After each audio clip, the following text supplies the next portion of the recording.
오늘 우리 신 하나님의 말씀은 시편 142편 1절부터 7절의 말씀입니다. 시편 142편 1절부터 7절 말씀을 교독하십니다. 내가 소리내어 여호와께 부르짖으며 소리내어 여호와께 간구하는도다.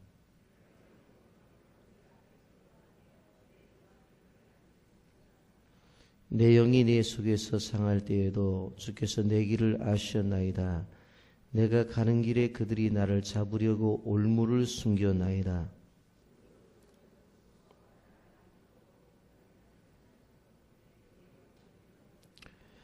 여호와여, 내가 주께 부르짖어 말하기를 주는 나의 피난처시요 살아있는 사람들의 땅에서 나의 분깃이라 하였나이다.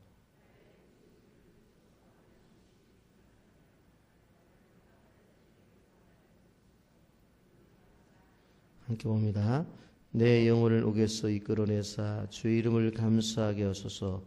주께서 나에게 갚아주시리니 의인들이 나를 두루리다. 아멘. 고리텐 붐이라고 하는 사람이 쓴 피난처라고 하는 책에 보면 이러한 이야기가 있습니다. 그는 그의 언니 베시와 더불어 라벤스부르크에 있는 나치의 수용소에 갇히게 되었습니다.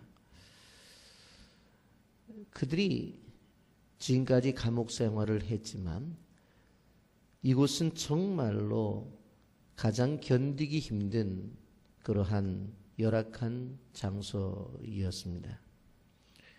좁은 공간에 많은 사람들이 한꺼번에 수용되어 있기도 했지만 사방에 이들이 득실거려서 온몸을 긁지 않고는 하룻밤을 지낼 수 없는 그러한 열악한 환경이었던 것입니다.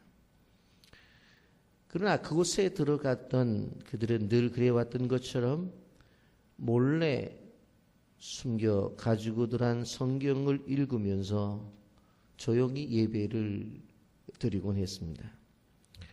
그날 말씀이 데살로니가 전서 5장이었는데 그 말씀 속에서 항상 기뻐하라, 쉬지 말고 기도하라, 범사에 감사하라는 말씀이 있었습니다.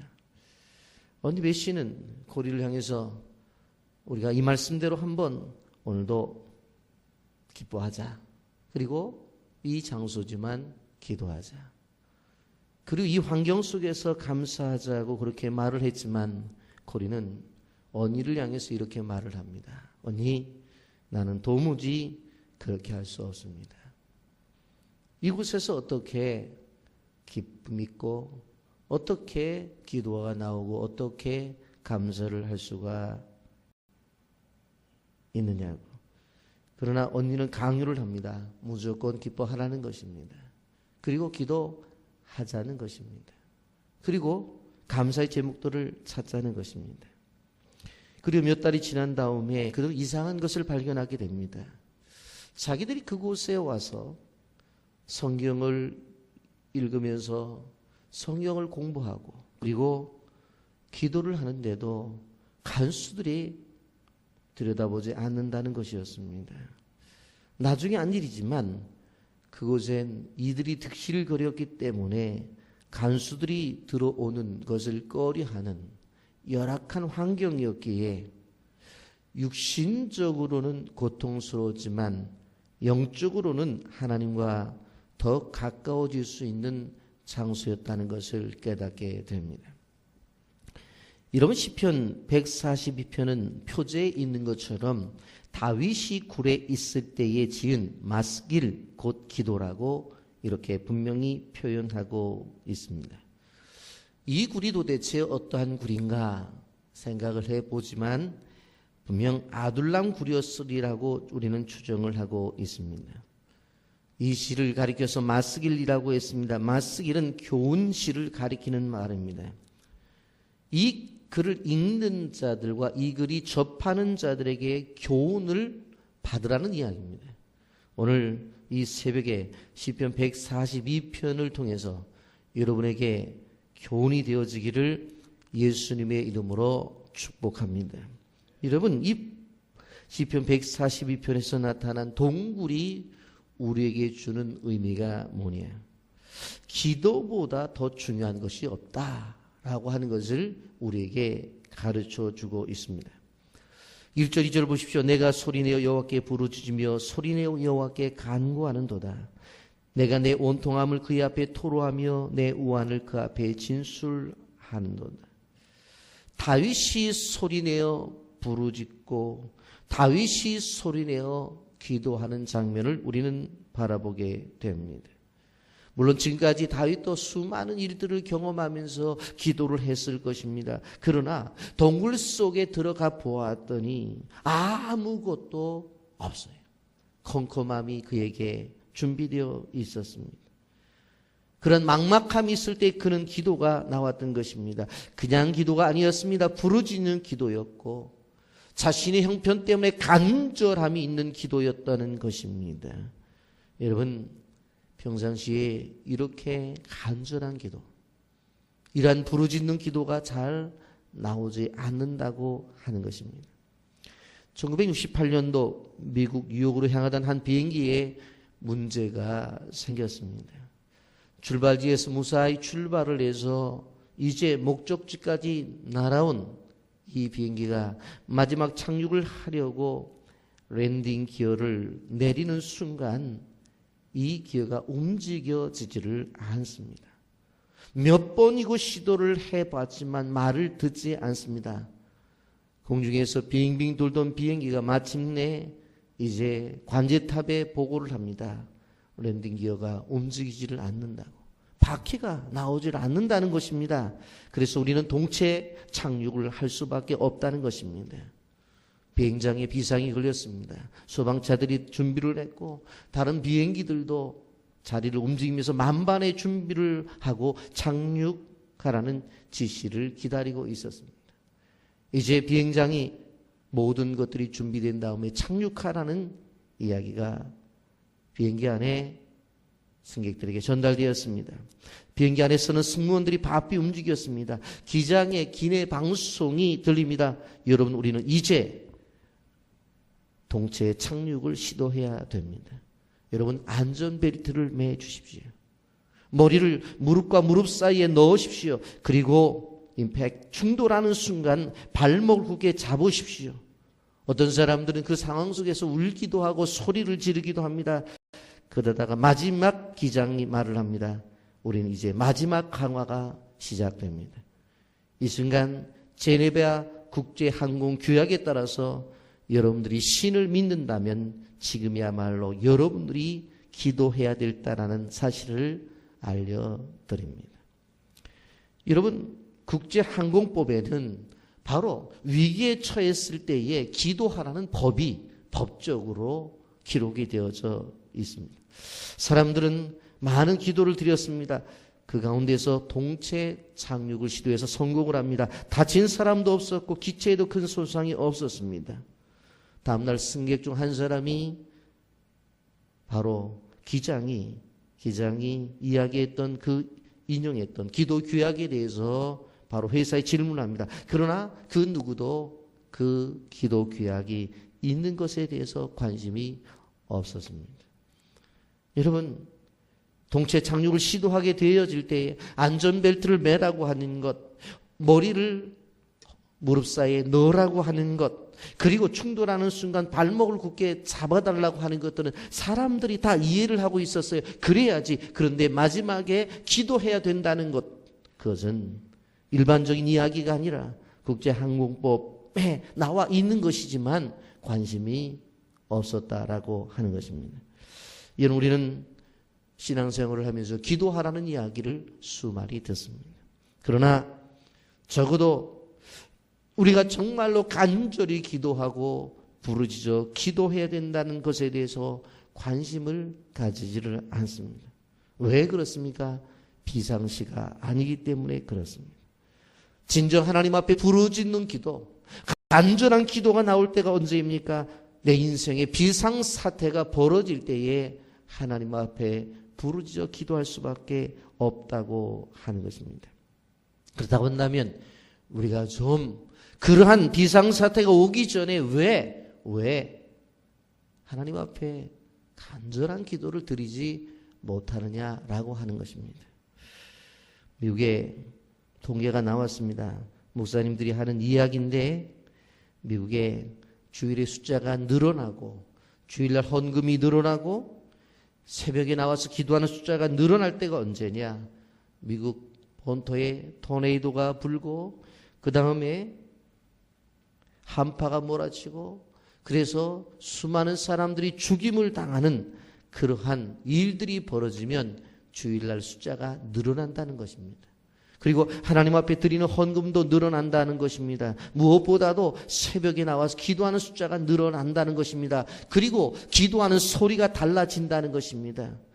그런데 재미있는 것은 몇 주가 지나고 몇 달이 지나면 다시 숫자는 그 숫자고 헌금도 마찬가지고 기도 소리도 줄어든다고 하는 것입니다. 그래서 목사님들이 하는 말이 하나님이 너무 심하게 흔드시지 말고 가끔은 적당히 흔들어 주셔야 좋겠다라는 이야기를 한다고 합니다. 여러분, 인생에 있어서 동굴 속에 들어가야 간절한 기도가 나옵니다. 평안한 위치에 있고 따뜻한 잠자리에 있고 왕궁 같은 자리에서 잠자는 사람에게는 평안함이 있는 사람들에게는 이러한 기도가 나오지 않는다고 하는 것입니다. 여러분, 우리가 동굴이 싫다면 미리 기도하셔야 돼요. 그리고 동굴에 들어가 있다고 한다면 열심히 기도해야 돼요. 자신의 형편과 환경을 주님 앞에 내어놓고 하나님 앞에 무릎을 꿇고 예배 시간마다 하나님 앞에 나와 기도하는 주의 백성들이 되기를 주님의 이름으로 축복합니다. 또 한 가지, 동굴은 우리에게 하나님의 섭리를 깨닫게 합니다. 여러분 3절 말씀 보십시오. 내 영이 내 속에서 상할 때에도 주께서 내 길을 아셨나이다. 내가 가는 길에 그들이 나를 잡으려고 올무를 숨겼나이다. 우리의 인생길에서 수많은 올무가 있습니다. 그러나 중요한 것은 오늘 내 영이 내 속에 상할 때에도 주께서 내 길을 아셨나요? 나는 상하고 있어요. 그런데 주님이 그 길을 아셨다는 거예요. 알고 계신다는 거예요. 그 말은 무엇인가 하면 알고 내 인생을 버리는 것이 아니라 알고 내 인생에 하나님께서 가장 선한 길로 나를 인도하신다라고 하는 것입니다. 여러분, 동굴 생활은 내 인생에 있어서 하나님이 주시는 훈련입니다. 다윗은 이 동굴이 없었다면 그가 훌륭한 왕이 될 수가 없었던 것입니다. 하나님은 더 귀하게 쓰시기 위해서 동굴 훈련을 시키셨던 것입니다. 하나님의 뜻을 이루는 왕을 만들기 위해서 동굴 훈련을 시키시는 것입니다. 잠깐 동안에 이 어려운 환경에 나와 두셨지만 바로 이 다윗에게 있어서 이 동굴의 과정이 없었다고 한다면 어떻게 하나님 앞에 이러한 시를 쓰고 어떻게 하나님 앞에 훌륭한 왕으로 계실 수가 있었을까 하는 것입니다. 그래서 시편 119편 71절을 보면 고난당하는 것이 내게 유익이라. 이로 말미암아 내가 주의 윤례를 배우게 되었다고 말씀하고 있습니다. 그렇습니다. 동굴이라고 하는 것은 현실 속에서 괴롭습니다. 고통스럽습니다. 그러나 그 속에서 합력해서 선을 이루시는 하나님의 손길이 있다는 것을 우리는 알아야 되는 것입니다. 여러분, 다윗처럼 동굴 같은 환경이 있다고 한다면 환경 때문에 너무나 실망하거나 납득하지 마십시오. 다윗처럼 그 속에 하나님의 뜻이 있다는 섭리를 배워야 되는 것입니다. 바로 그 속에 하나님의 계획이 있습니다. 그 속에 하나님의 손길이 있습니다. 그 속에 하나님의 인도하심이 있습니다. 또 한 가지, 동굴은 우리로 하여금 겸손하게 만듭니다. 기도하지 않는다는 것은 교만하다는 것입니다. 내 인생에 대해서 내가 어떻게 해볼 수 있다는 거예요. 기도라는 건 뭐예요? 하나님 앞에 엎드림입니다. 기도라는 것은 무엇입니까? 하나님 앞에 자기 자신은 아무것도 할 수 없다는 고백입니다. 여러분, 왜 기도하지 않습니까? 도움이 별로 필요하지 않기 때문에. 여러분, 동굴의 체험을 하게 되면 우리가 얼마나 연약한 존재라는 것을 알게 됩니다. 우리가 하나님의 손길이 없으면 아무것도 할 수 없다는 것을 절감하게 되어 다윗도 그랬어요. 다윗이 승승장구 나갈 때는 자기 힘으로 그렇게 되는 줄을 착각했을 것입니다. 자기가 잘 싸워서 이렇게 승리를 맛보았다고 생각할 수도 있었을 거예요. 그런데 동굴에 와 봤더니 자기가 할 수 있는 것은 아무것도 없습니다. 4절입니다. 오른쪽을 살펴보소서. 나를 아는 이도 없고 나의 피난처도 없고 내 영혼을 돌아보는 이도 없나이다. 여러분 6절 말씀 보십시오. 나의 부르짖음을 들으소서. 나는 심히 비천하니이다. 나를 핍박하는 자들에게서 나를 건지소서. 그들은 나보다 강하니이다. 과거에는 다윗이 제일 강한 줄 알았어요. 왜? 어렸을 때 그 골리앗도 쳐부시는 사람이었으니까. 그런데 오른쪽을 살펴보니 자기를 아는 이가 없어요. 피난처도 없어요. 내 영혼을 돌보는 이도 없어요. 오른쪽을 살펴봤더니 왼쪽을 살펴봐도 마찬가지예요. 그러면서 나의 부르짖음을 들어달라는 거예요. 그러면서 6절에 나는 비천한 존재라는 거예요. 나를 핍박하는 자들에게서 나를 건져달라는 거예요. 그들이 나보다 강하다는 거예요. 다윗은 전에는 잘 나가는 사람이었어요. 하는 일마다 형통한 사람이었어요. 그가 나가서 싸우기만 하면 이기고 온 사람들이었어요. 그래서 다윗의 마음속 한 구석에는 그래도 나는 그만한 능력이 있다고 생각했어요. 나에게는 지혜가 있다고 생각했어요. 힘이 세서 전쟁에서 이기는 것은 내 힘으로 이긴다고 생각을 했어요. 그런데 동굴에 들어와 봤더니 할 것이 아무것도 없어요. 연약하기만 합니다. 무력한 존재입니다. 어디를 봐도 자신을 도울 사람이 없습니다. 그리고 도울 사람이 없다면 나라도 무엇을 해보겠는데 자신도 해볼 능력이 없다는 것입니다. 철저히 깨닫는 순간 다윗은 제대로 자신을 보게 된 것입니다. 그렇기 때문에 다윗이 왕이 된 후에도 자신이 어떠한 존재인지를 알았던 것입니다. 자신이 아무것도 아닌 것을 알았습니다. 자신이 왕이 된 것이 하나님의 은혜인 것을 알았습니다. 이것을 깨닫기 위해 하나님은 동굴 체험을 시킨 것입니다. 여러분, 우리는 교만이라고 하는 것, 하나님이 우리에게 주신 은혜를 막고 하나님 우리에게 주시는 사랑을 막고 하나님께서 우리에게 주시는 능력을 막고 모든 것을 할 수 없는 존재로 만드는 것이 있습니다. 교만입니다. 사람들은 그 교만 때문에 무엇인가를 하는 것처럼 생각해요. 거짓입니다. 사람들은 그 교만 때문에 그래도 이 정도는 이루었다고 생각해요. 아닙니다. 속임수입니다. 사단이 교만이라는 안경을 씌워 놓으면 자기가 뭘 하는 것 같아요. 그런데 사실은 아무것도 하지 못하고 있는 것입니다. 자신이 할 수 있는 것 조금은 하겠죠. 그러나 하나님이 나를 통해서 하실 수 있는 것을 못하는 거예요. 이게 함정이에요.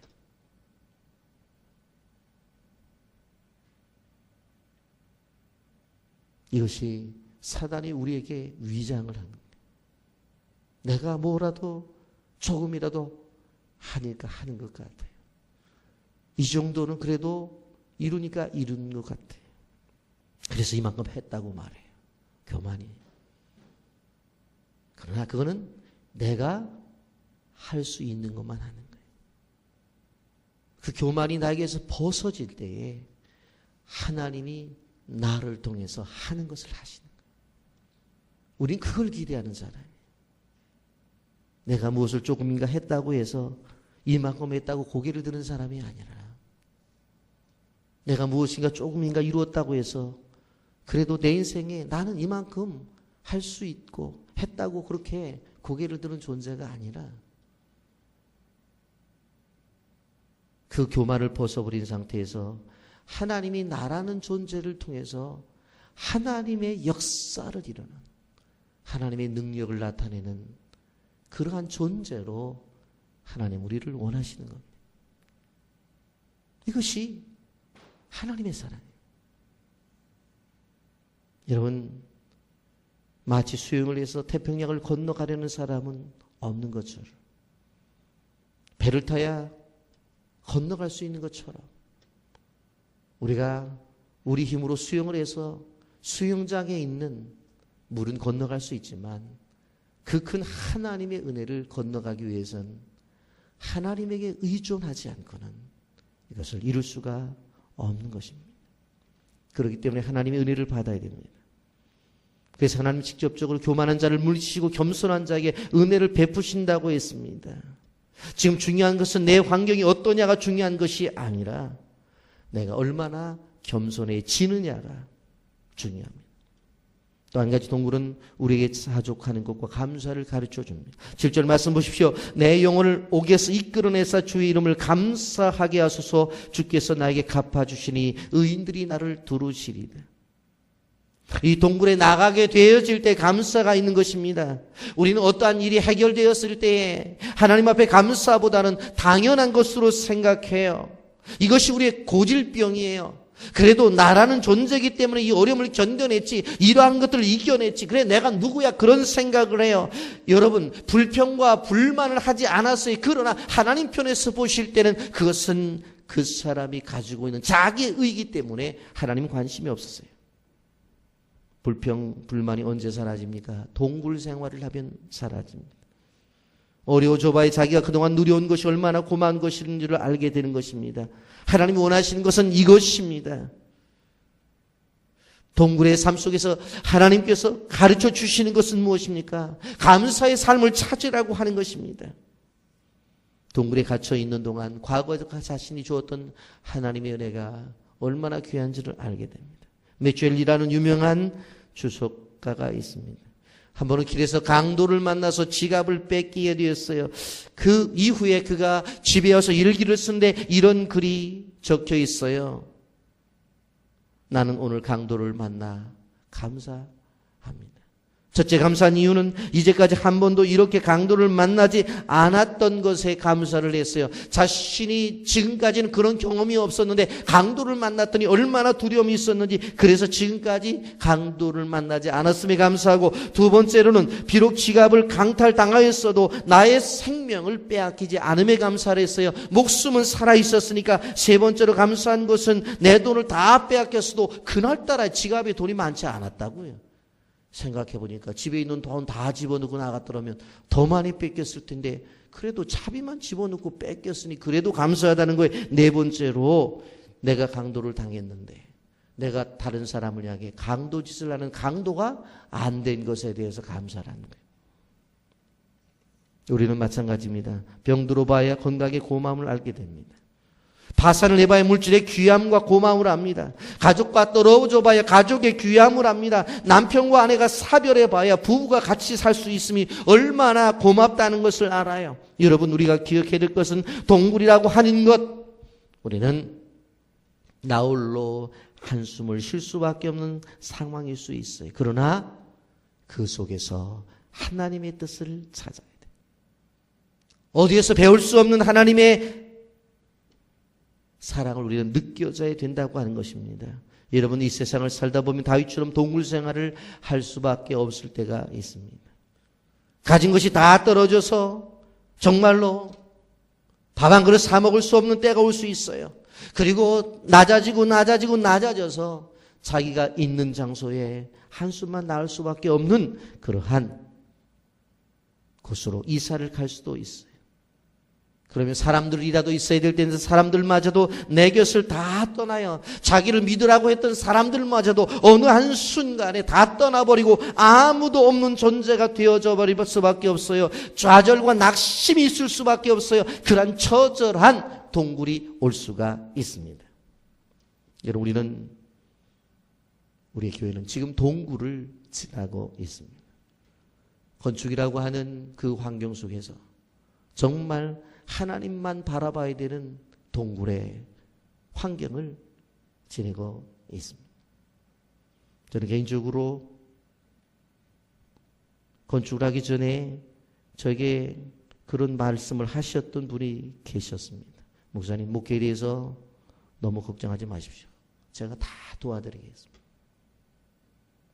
그러나 건축이 시작된 다음에 만나는 조차도 힘들어. 저는 그러한 경험들을 하면서 어떠한 교회의 어려운 일, 큰 일들도 저랑 나누십시오. 제가 도와드리겠습니다. 그러나 건축이 시작된 다음에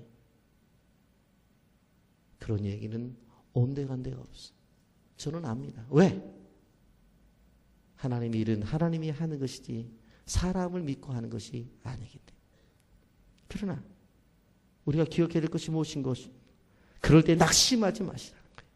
왜? 사람은 다 떠나도 하나님은 우리 곁에 계십니다. 중요한 것은 우리가 하나님을 믿을 때에, 하나님을 믿는 순간, 그리고 믿음만 유지한다면 사람은 다 떠나도 하나님은 내 곁에 계신다고 하는 것입니다. 그래서 믿는 사람은 모든 환경이 손해가 아니라, 믿는 사람은 그 일을 통해서 하나님이 유익을 만들어 주시는 분입니다. 우린 요셉을 통해서 무엇을 알 수 있어요? 요셉을 통해서 경험한 것은, 당신들은 나를 해하려 했으나 하나님은 그것을 선으로 바꾸셨습니다. 아무리 하나님의 교회를 무너뜨리려고 하더라도 우리가 하나님을 믿는 믿음만 있다면 하나님은 그것을 선으로 바꾸시는 하나님이기 때문에 우리는 이 동굴을 지나면서 하나님의 교훈을 받고, 오히려 동굴이 하나님과 더 가까워지는 신앙의 유익을 받기를 예수님의 이름으로 축복합니다. 아멘. 거룩하신 하나님 아버지님과 사랑을 감사합니다.